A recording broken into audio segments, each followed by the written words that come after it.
जब सुने के होई भोजपुरी गाना बस बजे के चाही गाना में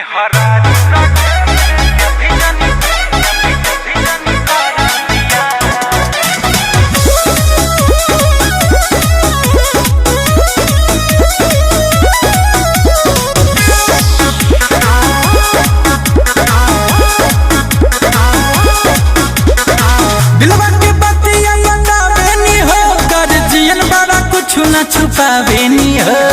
ए बाबूजी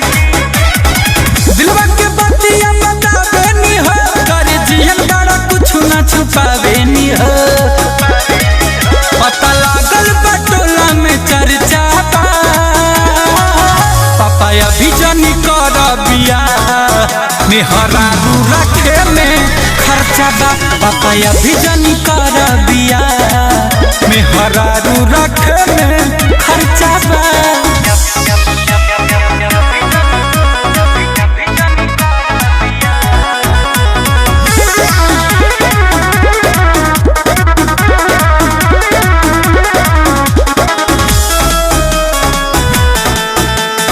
म्यूजिक बाय आर्या शर्मा। कब जानी कोचिंग करे कब कॉलेज करेनी जब देला रुपया वही में मैनेज करेनी कब जानी कोचिंग करे कब कॉलेज करेनी जब देला रुपया वही में मैनेज करेनी नौकरी खातिर भरत फॉर्म पर जाबा पापा अभी जनी कर बिया मेहरा रखे में खर्चा बा पापा अभी जनी कर बिया मेहरा रखे में खर्चा बा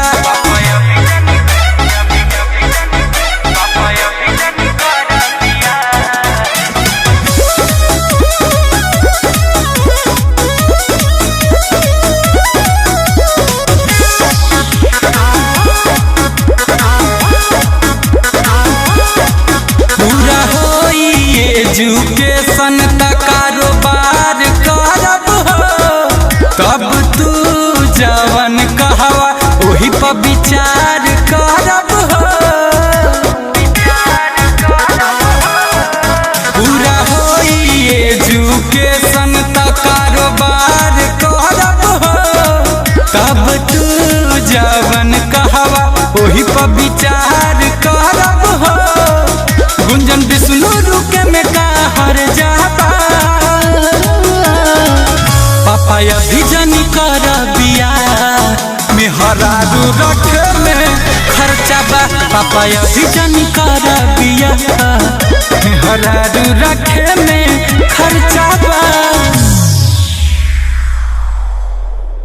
पता लागल बटोला में चर्चा बा पापा अभी जनी कर बिया मेहरा रखे में खर्चा बा पापा अभी जनी कर बिया